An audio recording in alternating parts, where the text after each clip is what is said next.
وأهدهم إلى سواء السبيل اللهم يا من وفق أهل الخير الخير عنهم عليه فإن اللهم الخير عنا عليه. أما بعد السلام عليكم ورحمة الله تعالى وبركاته. Alhamdulillah summa alhamdulillah lakal hamdu ya Allah wa lakal hamdu ya Rabbana. Allahumma hada minka wa bika wa ilaika wa ala Allah wa la hawla wa la quwwata illa bika ya arhamar rahimin. Ma'asyiral ahbab wal hadirin mustami'in rahimani wa rahimakumullah. Alhamdulillah summa alhamdulillah. Tiada henti-hentinya terus menerus kita selalu bersyukur kepada Allah Subhanahu wa ta'ala atas karunia nikmat yang begitu besar, nikmat yang begitu luar biasa yang Allah Subhanahu wa ta'ala karuniakan kepada kita pada saat ini, yaitu kita diberikan oleh Allah Subhanahu wa ta'ala kemudahan untuk kita bisa duduk bersama, berkumpul memuji Allah, memuji Nabi Muhammad sallallahu alaihi wa ala alihi wasallam. Tidaklah perkumpulan yang kita lakukan pada saat ini melainkan di sini adalah salah satu bukti bahwa insya Allah kita adalah orang-orang yang baik. Kita adalah orang-orang yang dipilih oleh Allah Subhanahu wa ta'ala.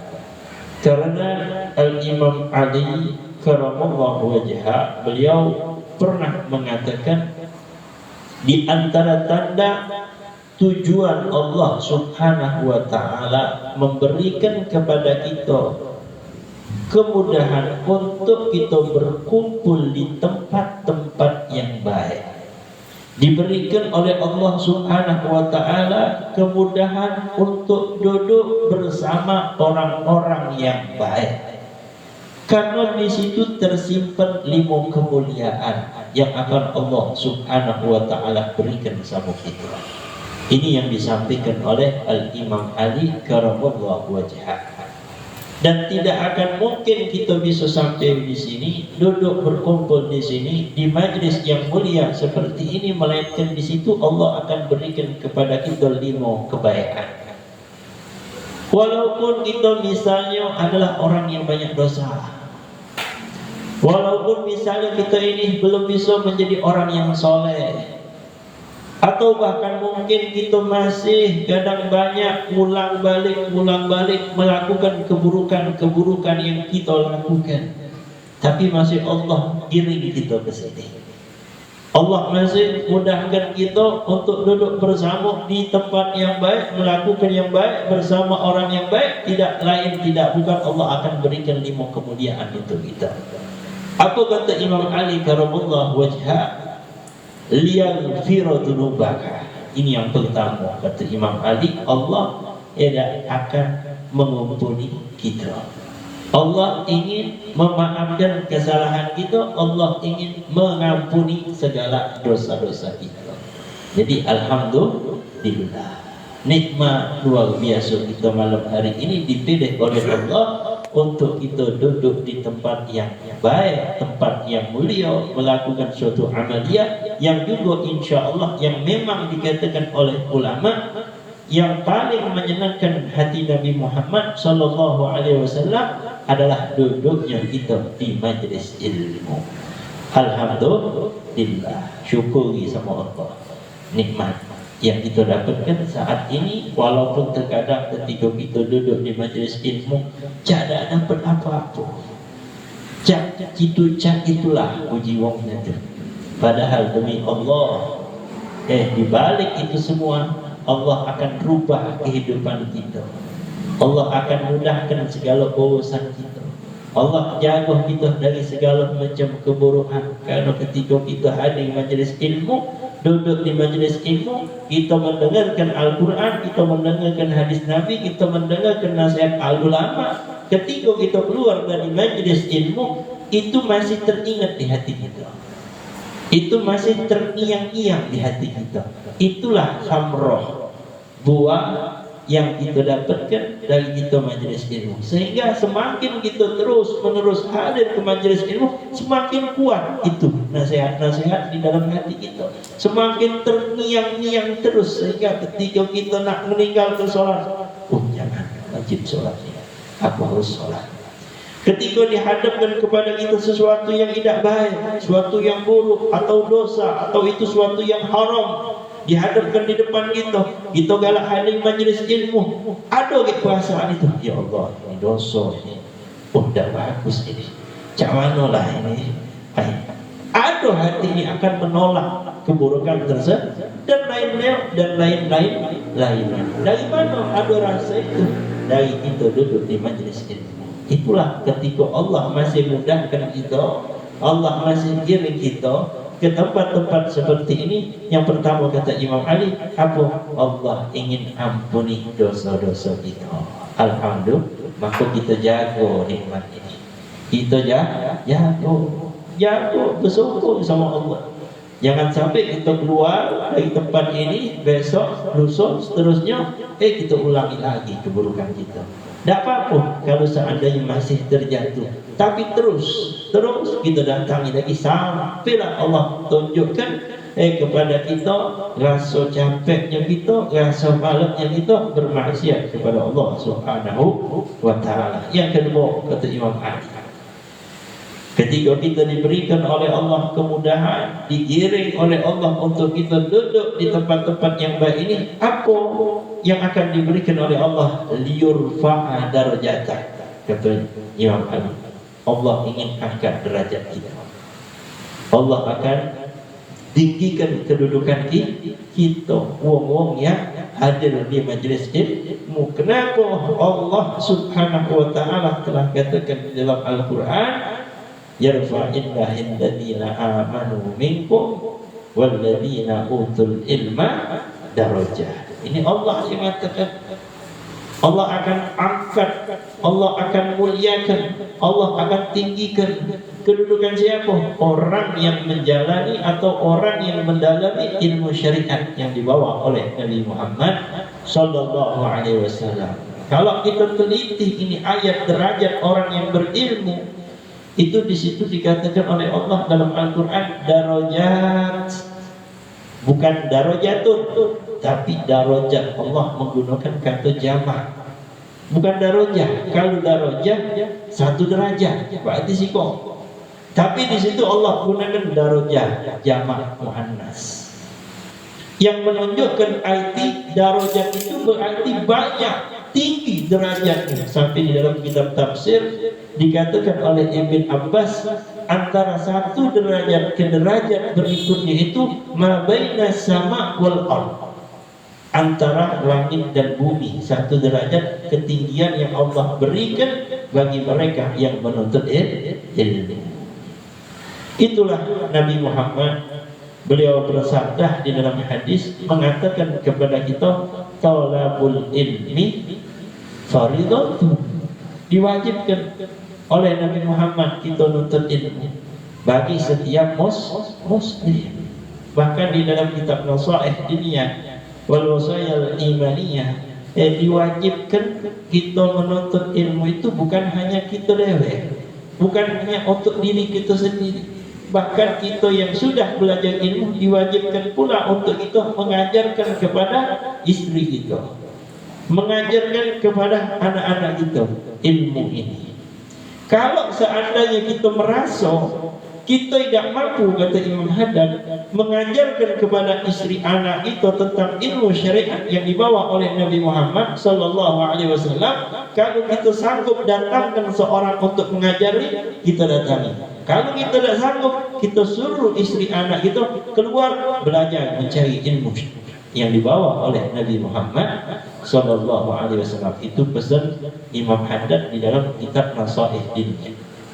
Tapi kalau kita tidak peduli sama mereka, istri sama anak, keluarga yang terdekat atau yang menjadi tanggung jawab kita tidak peduli sama mereka akan ilmu yang dibawa oleh Nabi Muhammad sallallahu alaihi wasallam, athimta wa athimu, kata Imam Haddad, engkau berdosa dan semua keluargamu juga berdosa, kata Imam Haddad. Kenapa? Karena kita meninggalkan kewajiban yang diwajibkan oleh Nabi Muhammad sallallahu alaihi wa ala alihi wasallam. Sampai-sampai Nabi Muhammad juga dalam hadis yang lain beliau mengatakan utlubal ilma walau bisin. Tuntutlah ilmu, carilah ilmu walaupun harus ke negeri Cina. Ngapa Nabi Muhammad sallallahu alaihi wasallam menyebutkan nama Cina, tidak kota yang lain? Karena kota Cina pada saat itu adalah kota yang sangat amat jauh, luar biasa. Kota Cina adalah sangat amat jauh. Walaupun jauh demikian, tetap Nabi Muhammad sallallahu alaihi wasallam mewajibkan kita untuk nyari ilmu ke sana. Berarti harus kita belajar ilmu, bil khusus sekarang ini. Di mana-mana tempat kita mudah untuk mendapatkan ilmu, tidak susah lagi. Jadi tidak kata alasan kita mengatakan akan sesuatu hukum kita tidak tahu akan ilmu tersebut. Kenapa? Tidak, karena kita sudah sangat mudah di dalam mendapatkan ilmu. Al-Ibn Ruslan beliau mengatakan di dalam kitab Zubat yang mungkin juga sudah pernah kita dengarkan di sini, wa kullu man bi ghairi ilmin ya'malu a'maluhu mardudatun la tuqbal. Setiap amal ibadah yang kita lakukan tanpa didasari ilmu, tidak, maka amal ibadah yang kita lakukan tersebut tertolak, tidak diterima oleh Allah Subhanahu wa taala. Dari mana Ibn Ruslan bisa mengatakan hal demikian? Karena ada dalam sebuah riwayat, seorang di hari kiamat mereka datang menghadap kepada Allah Subhanahu wa taala dengan membawa amal-amal mereka, bawa sholatnya, tidak puasanya, haji umrohnya, dibawa lalu sedekahnya, dibawa kepada Allah, tapi tidak diterima oleh Allah. Ketika mereka ibadahnya kepada Allah dalam sebuah riwayat, tapi amal ibadahnya tidak diterima oleh Allah Subhanahu wa ta'ala. Kenapa? Alasannya karena mereka melakukan semua amal ibadah tersebut tanpa didasari ilmu. Tanpa didasari ilmu ketika dia melakukan ibadah tersebut. Karena ibadah kita ini tidak sembarang ibadah. Kita harus tahu dasar-dasarnya, dari mulai kita balik sampai kita meninggal dunia. Banyak sekali kewajiban yang harus kita pahami, yang harus kita ketahui. Itulah Allah kirim kita ke sini. Apa? Allah ingin angkat derajat kita dengan menuntut ilmu. Alhamdulillah, nikmat luar biasa. Sudah diterapkan kenikmatan dari Allah Subhanahu wa ta'ala dengan kita dikirim oleh Allah hadir ke majlis ilmu. Yang ketiga, kata Imam Ali karamallahu wajhah, di antara tujuan Allah Subhanahu wa ta'ala mengirim kita ke tempat-tempat yang baik ini untuk apa? Allah yuridu ayyaj'aluka sa'adah. Allah ingin menjadikan engkau orang-orang yang beruntung. Ini kita ini saat ini duduk di sini, berkumpul di sini, insya Allah kita menjadi hamba-hamba Allah yang beruntung. Insya Allah tidak akan sia-sia kita duduk di majlis ilmu. Tidak akan sia-sia kita hadir ke majlis ilmu. Karena setiap langkah kita itu dicatat kebaikan oleh Allah. Setiap langkah kita dihapuskan keburukan oleh Allah Subhanahu wa ta'ala. Bahkan dalam sebuah riwayat, inna lillahi malaikatun, tidak, sesungguhnya Allah Subhanahu wa ta'ala memiliki malaikat la tata'u adnihataha li talabul ilmi. Allah memiliki malaikat yang mana malaikat tersebut rela membentangkan sayapnya untuk siapa? Kita yang sedang berjalan dari rumah untuk menuju ke majlis ilmu.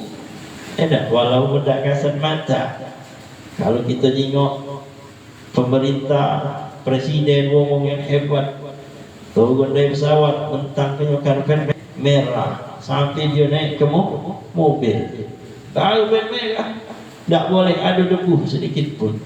Nah ini kita bukan karpet merah lagi, tapi sayap makhluk Allah yang mulia, yang taat sama Allah begitu luar biasa.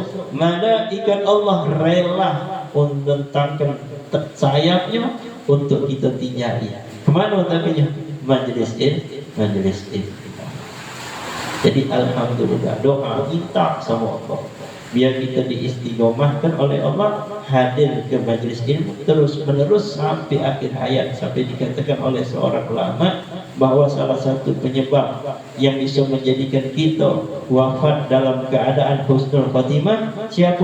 Wong yang istiqomah hadir majelis ilmu. Insyaallah kita semua diwafatkan dalam keadaan husnul khatimah. Ar-rabi'ah, yang keempat, kata Al-Imam Ali, ketika kita diberikan oleh Allah Subhanahu wa ta'ala kemudahan untuk kita hadir ke tempat ini, majlis-majlis yang baik seperti ini, Allah ingin memberikan kepada kita satu tiket agar kita bisa bersama Nabi Muhammad sallallahu alaihi wa ala alihi wasallam.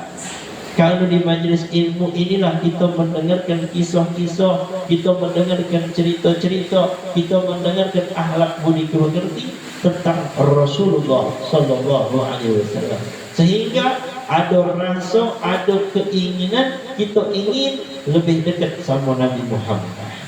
Kita jadi tahu siapa Nabi Muhammad.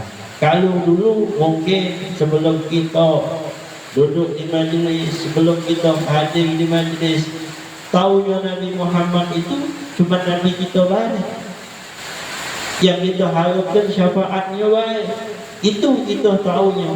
Tapi setelah itu duduk di majelis ilmu, ternyata Nabi Muhammad adalah seorang Nabi yang begitu mulia, kedudukannya tinggi di sisi Allah, yang memberikan pertolongan kepada seluruh umat manusia, bukan hanya kepada umatnya, bahkan umat-umat terdahulu pun akan dapat pertolongan dari Nabi Muhammad.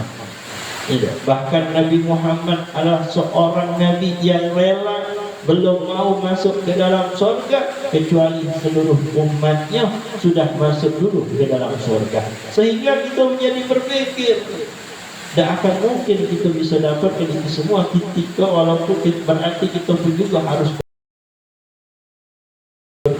banyak sholawat, kita harus banyak menghidupkan sunnah-sunnah beliau, kita harus memperhatikan syariat-syariat beliau. Dari mana kita tahu itu semua? Dari majelis ilmu. Khusus malam ini, malam yang begitu luar biasa, malam yang begitu istimewa, yaitu malam Jumat, malam yang memang kita dianjurkan untuk memperbanyak salawat kepada Rasulullah sallallahu alaihi wasallam. Tadi alhamdulillah kita sudah bacakan qasidah Muhammadiyah, mungkin tadi kita bacakan qasidah Mubariyah, bahkan juga kita tadi mengambil dua pasal akhir daripada qasidah Burda, yang semuanya itu adalah isinya pujian-pujian untuk Nabi Muhammad sallallahu alaihi wa ala alihi wasallam. Bahkan dikatakan oleh sebagian ulama bahwa law sallallahu ala al-abdi fi tuli umrihi marratan wahidah lakafa dzalika syarafan wa karamatan. Dikatakan oleh sebagian ulama, ya,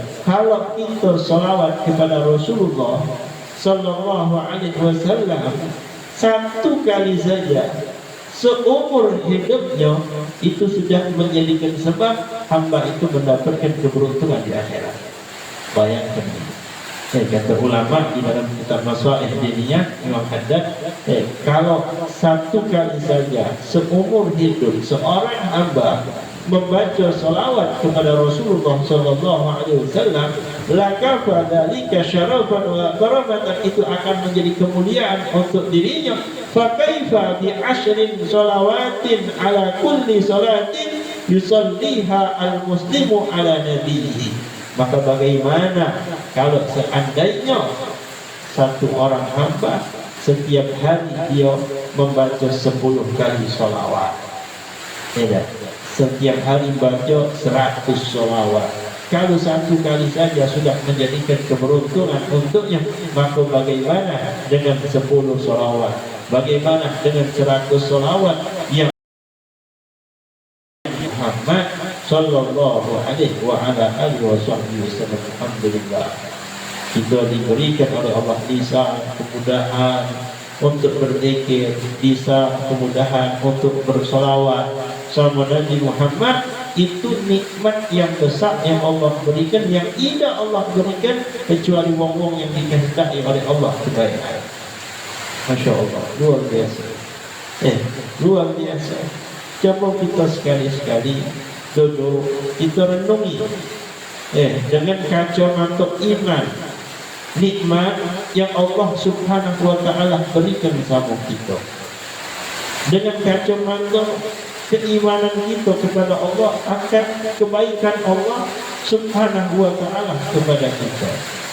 Terlebih lagi sekarang ini, jangan sampai kita melihat apa yang terjadi, yang ditampakkan oleh Allah subhanahu wa ta'ala kepada saudara-saudara kita yang ada di kota Palestina, yang mereka diserang secara brutal, secara bantaian yang sangat amat licik yang dilakukan oleh Zionis Israel. Nah, ketika kita melihat tersebut, jangan sampai kita melihatnya cuma dengan kacamata dohir kita baik, tapi lihatlah apa yang kita saksikan di sosial media itu mengenai keadaan yang ada di sana dengan kacamata keimanan kita kepada Allah subhanahu wa ta'ala. Dari kejadian-kejadian tersebut yang terjadi di sana, betapa banyak dari orang-orang kafir Quraisy yang mereka berbondong-bondong ingin mempelajari Islam. Bahkan tidak sedikit dari mereka membeli Al-Quran, ingin melihat apa yang ada di dalam Al-Quran. Bahkan tidak sedikit dari mereka orang-orang kafir, mereka bersyahadat, mengucapkan kalimat syahadat dengan melihat kejadian tersebut. Apa yang mereka saksikan? Keimanan yang ada pada mereka umat Islam yang ada di kota Palestina.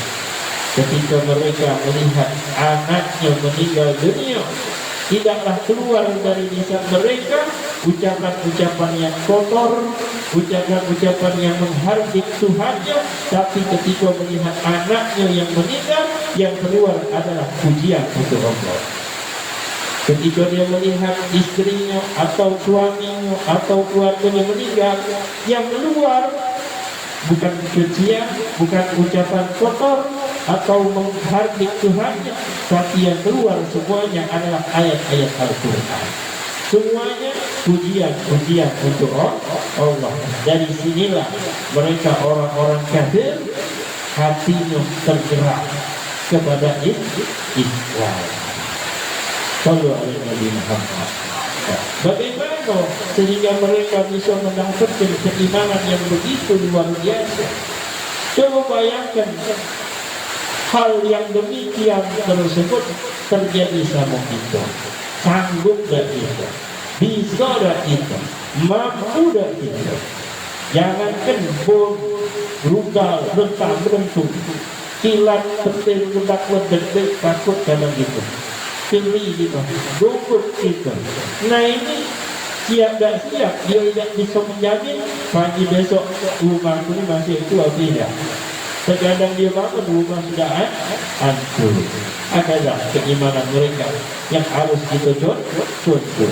Masih banyak lagi lah kejadian-kejadian yang luar biasa di balik terjadinya hal tersebut. Paling tidak kita selalu angkat tangan, kita selalu berdoa, minta kepada Allah subhanahu wa ta'ala agar mereka saudara kita di Palestina diberikan oleh Allah subhanahu wa ta'ala kemudahan, diberikan oleh Allah kesabaran, dan diberikan oleh Allah subhanahu wa ta'ala kemenangan. Amin ya rabbal alamin. Dan yang terakhir kata Imam Ali karamallahu wajhah, kemuliaan yang akan Allah subhanahu wa ta'ala berikan kepada kita ketika kita diberikan oleh Allah kemudahan untuk bisa hadir digiring oleh Allah, hadir di majlis-majlis ilmu. Yang kelima, Allah subhanahu wa ta'ala ayyafuza sa'adah di dunia wal akhirah. Allah ingin memberikan kepada kita kebahagiaan di dunia dan di akhirat. Insya Allah itu akan kita dapatkan galau-galau dibarengi ketika kita hadir di majlis-majlis ilmu dengan niat-niat yang soleh, dengan niat-niat yang baik. Ma'asyiral ahbab wal hadirin mustami'in rahimani wa rahimakumullah, pada kesempatan yang mulia pada malam hari ini dengan dibarengi turunnya hujan, insya Allah majlis kita ini bertambah keberkahan daripada Allah subhanahu wa ta'ala. Allahumma sayyiban nafi'an, di malam Jumat di waktu yang mulia dan diturunkan hujan dan waktu yang mustajab doa, yaitu ketika nuzulil matar. Salah satu waktu yang mustajab ketika kita berdoa kapan? Ketika turunnya hujan. Nah, malam ini malam Jumat kita sedang melakukan amaliyah yang hebat, diterangi turunnya hujan, maka banyak-banyak berdoa, minta sama Allah dalam hati kita apa yang kita hajatkan, hajat dunia, tentunya hajat akhirat jangan kita lupakan. Perbanyaklah di situ, insya Allah dikabulkan oleh Allah subhanahu wa ta'ala. Mengambil keberkahan sedikit daripada kitab Nasaih Dunia oleh saya Imamnya akan nasihat beliau agar kita memperhatikan hal-hal yang penting yang harus kita perhatikan di malam Jumat dan di hari Jumat. Banyak sekali hal-hal yang disunnahkan oleh Rasulullah Sallallahu Alaihi Wasallam. Dan yang pertama adalah yang kita akan buka di sini, betapa halusnya kita, wajibnya kita memperhatikan kewajiban kita sebagai orang Muslim untuk salat Jumat. Di sini beliau mengatakan wa idza arabta min qabli ma warada 'anil Rasul sallallahu alaihi wasallam min at-tasdiq fi tarkil jama'ah min ghairi udrin sahih fa'lam wa tahaqqaq anna al-mutakhallaf an salatil Jum'ah bidzalika al-wa'id. Nabi Muhammad, kata Imam Hadad, sangat berpesan kepada kita agar kita memperhatikan solat-solat kita yang diwajibkan oleh Allah subhanahu wa ta'ala dalam satu hari, satu malam, lima waktu. Itu diwajibkan oleh Allah subhanahu wa ta'ala, dan tak boleh kita meninggalkan solat tersebut dalam alasan apapun. Terlebih lagi, kata Imam Haddad, di dalam perhatian kita terhadap solat Jumat. Tidak, apalagi solat Jumat. Kenapa? Wa tasdidu alaihi bi tarkiha a'zamu, kalau meninggalkan solat Jumat itu sangat besar sekali, kata Imam Haddad, dosa. Wa dzalika li annaha fardhu 'ain bil ijma', sepakat ulama bahwa solat Jumat itu merupakan kewajiban bagi setiap muslim, kecuali mereka dalam keadaan udzur yang diperbolehkan syariat untuk dia meninggalkan solat Jumat, seperti mereka dalam keadaan musafir, wong yang sedang berangkat, boleh dia tinggalkan Jumat. Yang kata bukan berarti dia tinggalkan Jumat tidak solatnya, artinya dia solat zuhur dengan syarat dia boleh meninggalkan Jumat kalau dia keluar dari rumahnya sebelum adzan subuh. Sebelum adzan subuh dia sudah keluar dari kota tempat dia tinggal, maka diperbolehkan dia untuk meninggalkan Jumat. Tapi ketika dia pergi ingin berangkat tapi sudah sehabis sholat subuh baru jalan dia, nah pada saat itu dia tidak boleh tinggalkan Jumat, wajib dia sholat Jumat. Juga boleh wong tidak sholat Jumat tapi diganti dengan zuhur. Kapan? Kalau seandainya dia dalam keadaan sakit, boleh dia tidak Jumat tapi diganti dengan zuhur.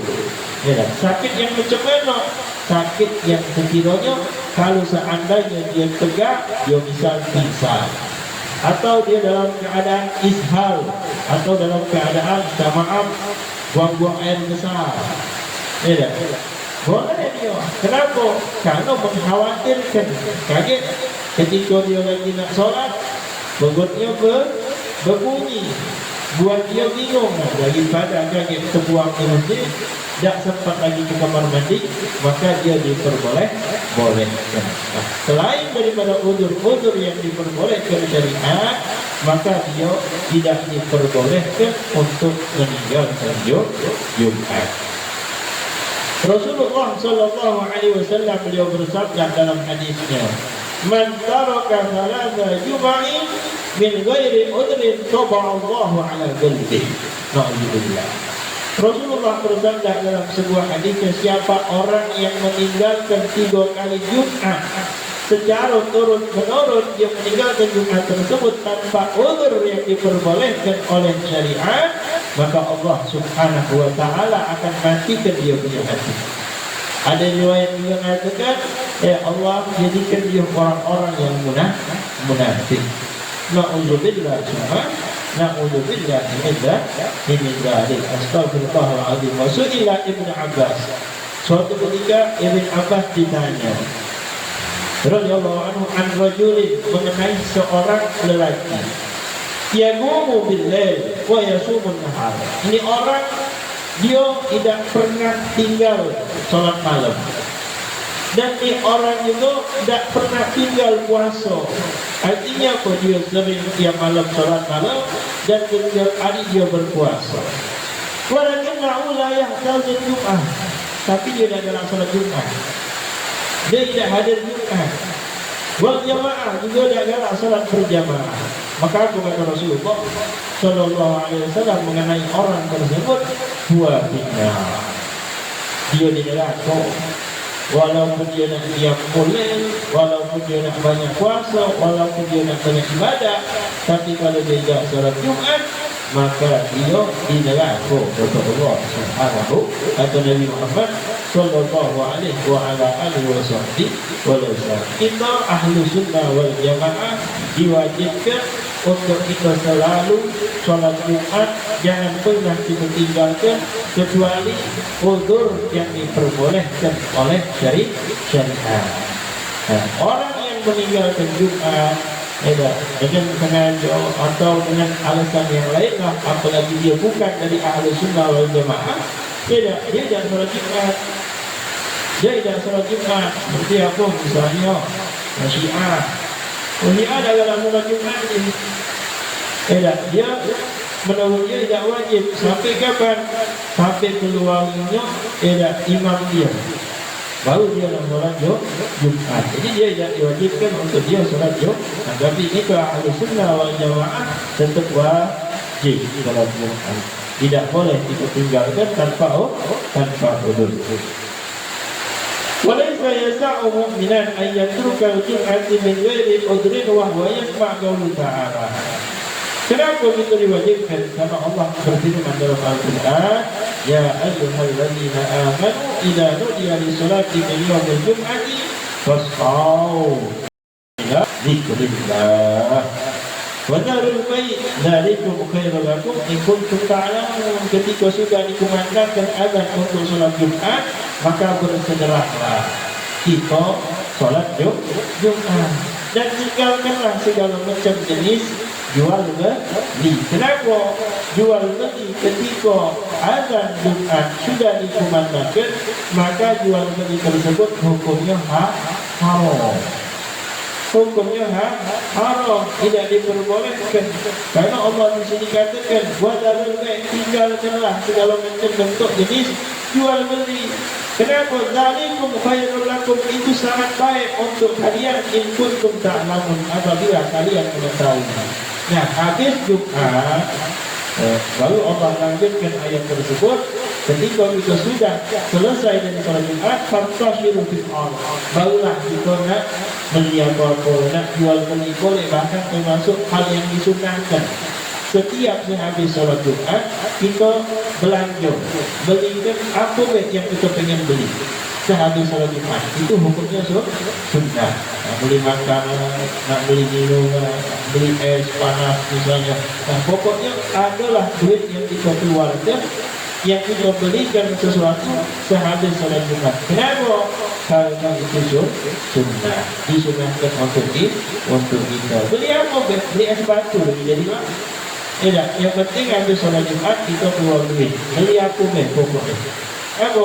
Untuk mengambil produk sunnah. Dan hati-hati, jangan sampai kita menipu Allah Subhanahu wa ta'ala tentang masalah jual beli.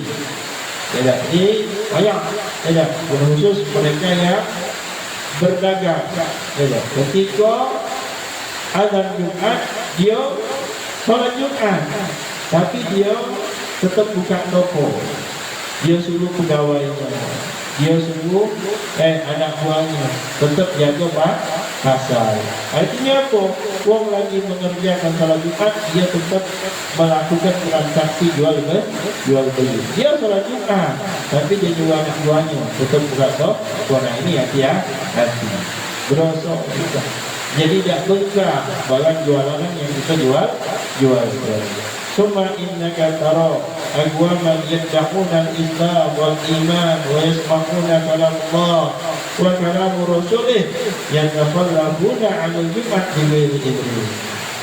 Dan banyak kita dapatkan, kata Imam Haddad, daripada mereka yang beriman kepada Allah, mereka beriman sama Al-Quran, mereka beriman sama Rasulullah, mereka beriman kepada Nabi Muhammad, yang tafallahuna 'ala al-jum'ah, tapi mereka tinggalkan salat Jumat.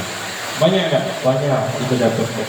Banyak mungkin kita lewat saksikan dia beriman sama Allah, dia beriman sama Rasulullah, dia percaya sama Quran, tapi dia masih meninggalkan Jumat. Au bi'udrin fasirin, wa kalam Rasulullah sallallahu alaihi wasallam bighairi udrin. Au bi'udrin fasirin la yusul udran indallah wa inda rasulih. Sekarang kita buka tentang masalah sunnah yang disunnahkan ketika malam Jumat dan di hari Jumat, khusus ketika kita mengerjakan salat Jumat. Dan di salat Jumat ini, di hari Jumat ini memiliki kemuliaan tersendiri. Di antaranya wa'alam as'adakallah anna yawmal Jumat sayyidil ayyam. Ketahuilah bahwa malam Jumat, hari Jumat merupakan pemimpin hari dari segala hari. Jadi di dalam satu minggu 7 hari, dari 7 hari itu hari Jumat adalah pemimpin dari hari-hari. Nah sekarang malam ini kita ada di malam Jumat. Berarti itu di malam yang mulia, yang harus kita muliakan sebagaimana yang kita ketahui. Kenapa? Karena di malam Jumat ini khalaqallahu Adam alaihi salam. Di hari Jumat Allah ciptakan Nabi Allah Adam. Nabi Allah Adam alaihi salam diciptakan oleh Allah di hari Jumat. Bukan hanya itu saja, wa fihi yuqimu sa'ah. Nah, di hari Jumat inilah juga akan terjadinya nanti hari kiamat. Nah, Jumat kapan? Wallahu a'lam. Jumat kapannya kita tidak tahu. Bahkan Nabi Muhammad SAW pun juga tidak mengabarkan kapan terjadinya hari Jumat. Tapi alamat tanda yang sudah diberikan oleh Rasulullah akan terjadinya hari kiamat itu sudah banyak sekali terjadi. Apa yang sudah disabdakan oleh Rasulullah Sallallahu Alaihi Wasallam mengenai tanda-tanda akhir zaman itu sudah banyak terjadi. Salah satu sahabat, bagaimana juga sudah sering itu sampaikan ini riwayat, ya Rasulullah, mata sa'ah. Bertanya sama Rasulullah, kapan terjadi hari kiamat? Tapi dari jawab oleh Nabi, wa ma'adat laha, apa yang kau siapkan untuk menghadapi hari kiamat tersebut, kata Nabi. Terus aku lagi dijawab sahabat, ya Rasulullah, aku ini bukan termasuk orang yang banyak sholat, aku juga bukanlah termasuk orang yang banyak puasa, aku juga bukanlah termasuk orang yang banyak bersedekah, tapi aku kata sahabat tersebut, cinta sama Allah, tapi aku cinta sama Rasulullah. sallallahu alaihi wasallam. Maka apa dijawab Nabi Muhammad sallallahu alaihi wasallam? Anta ma'aman ahbab. Nah, engkau akan dikumpulkan bersama orang yang engkau cintai. Kita cinta sama Allah, kita cinta sama Rasulullah, insya Allah kita dikumpulkan oleh Allah bersama Nabi Muhammad sallallahu alaihi wasallam di surga. Nah, jadikanlah cinta kepada Allah, cinta kepada Nabi Muhammad modal utama kita di dalam menjalani kehidupan kita di dunia sampailah nanti kita berjumpa di akhir. Sampai dikatakan oleh Anas bin Malik kalau tidak salah, tidak ada hadis Nabi yang menyenangkan hatiku selain daripada ucapan yang diucapkan oleh Rasulullah, anta ma'aman ahbabta. Ini adalah hadis yang paling aku senangi daripada ucapan Rasulullah. Kenapa? Secara tidak langsung itu adalah jaminan dari Nabi Muhammad. Kalau kita pengen sama Rasulullah, cintai Nabi Muhammad. Kalau kita cinta sama Nabi, hidupkan sunnah Nabi Muhammad. Kalau kita cinta sama Nabi, perbanyak salawat kepada Rasulullah sallallahu alaihi wa ala alihi wa sahbihi wasallam. Akan di sini dikatakan juga wa fihi ya'lanu li ahli jannah bi ziyarati.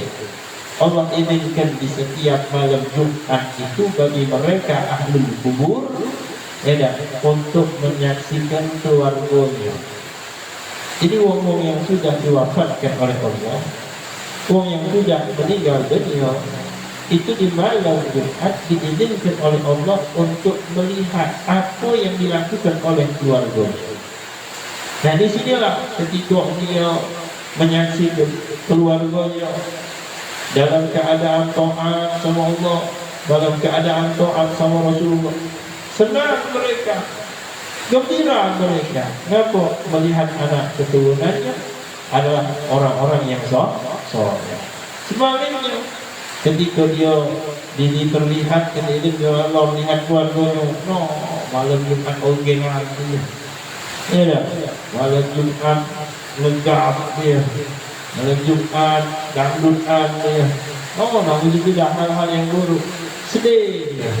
Sedih mereka sedih. Mereka diizinkan oleh Allah. Ada dalam hadis-hadisnya mengenai mereka ahli kubur yang mendatangi keluarga-keluarga, diizinkan oleh Allah melihat sedih mereka sesuai dengan apa yang kita lakukan. Ketika baik senang, ketika dia kita melakukan yang buruk susah.